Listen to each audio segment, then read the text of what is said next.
रामा गंगा किनारे बेटी अंजनी मड़ैया तौछा वावई मड़ैया तौछा वावई हो।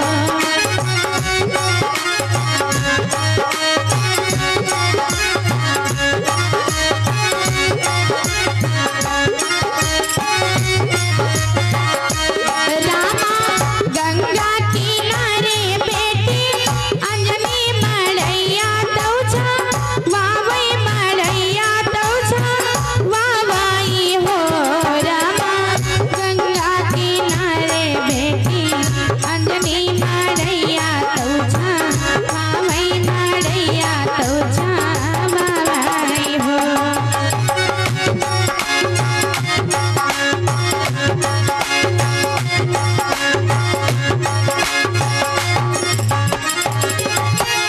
और कैसा महल बनवाती है माता?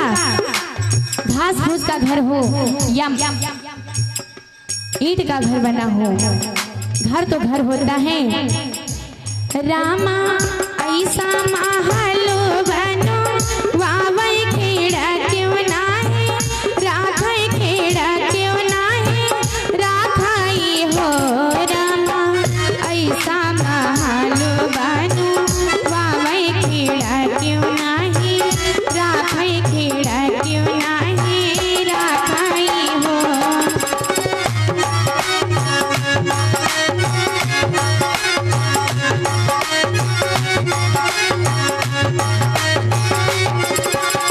माता अंजनी अपने घर से चली आती हैं और एक जंगल में गंगा के किनारे एक मड़ैया बनवाती है। उसमें खिड़की भी नहीं है।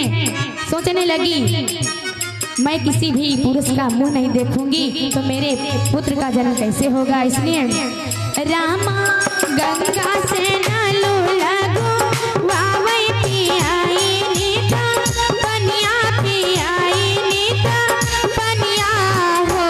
रामा गंगा से नालू लगो वावई पियाई नीता पनिया पियाई नीता पनिया हो।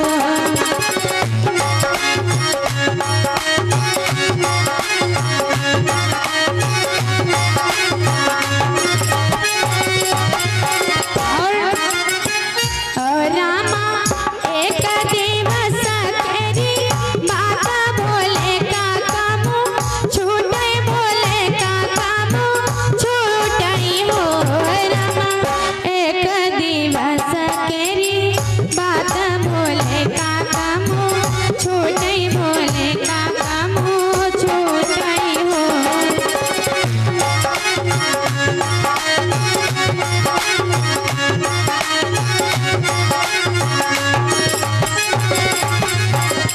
और ए भैया भोले बाबा का अंश गंगा में कैसे आया? एक बार जब भस्मासुर ने भगवान से वरदान पा लिया कि मैं जिसके सिर पर हाथ रख दूं वो भस्म हो जाए, तो वरदान भगवान शिव ने दे दिया। उधर से माता गौरा आ रही थी। जैसे ही उनको भस्मासुर ने देखा सोचने लगा मैं इनके ऊपर ही हाथ रख दूं और ये जो नारी आ रही है मैं इनके साथ शादी कर लूं। ऐसा सोच करके भगवान भोलेनाथ के ऊपर हाथ रखने के लिए दौड़ा। भगवान भोलेनाथ दौड़ने लगे। आगे मिले श्री हरि विष्णु भगवान। पूछने लगे क्या हुआ? कहने लगे कि मेरे पीछे भस्मासुर पड़ा है। भगवान ने ऐसा सुना मोहिनी रूप बनाया। जैसे ही मोहिनी रूप बनाया और भस्मासुर के पास गए, कहने लगे आप मेरे साथ शादी करोगे? कहने लगा हाँ। तो कहने लगे मुझे नाचना पसंद है और मेरे भोले बाबा नाच नहीं पाते हैं, अगर तुम नाचो तो मैं तुम्हारे साथ शादी करूंगी। तो कहने लगा ठीक है। नाचने लगा। इतना मग्न हो गया कि उसने अपना हाथ उठा करके अपने ही सिर पर रख लिया और भस्म हो गया। जब भोले बाबा के पास गया, जब भोले बाबा के पास श्री हरि विष्णु भगवान गए तो भोले बाबा ने कहा ये तुमने कैसे किया, कैसे मारा भस्मासुर को? तो कहने लगे कि मैं मोहिनी रूप बना करके, एक स्त्री का रूप बना करके उसको भस्म कर दिया। भगवान शंकर को एहसास नहीं हो रहा था, एहसास कराने के लिए आज मोहिनी रूप बनाया। जब मोहिनी रूप बनाया तो भगवान शिव अपने को रोक नहीं पाए। जैसे ही नहीं रोक पाए, उनका अंश छूटा और भगवान श्री हरि विष्णु ने सोचा है भोले बाबा का अंश है, खाली काहे जाए। गंगा एक पत्ते पर धर करके गंगा में डाल दिया। वही अंश आज नल में आ जाता है, पानी में आ जाता है। रामा जल के साथ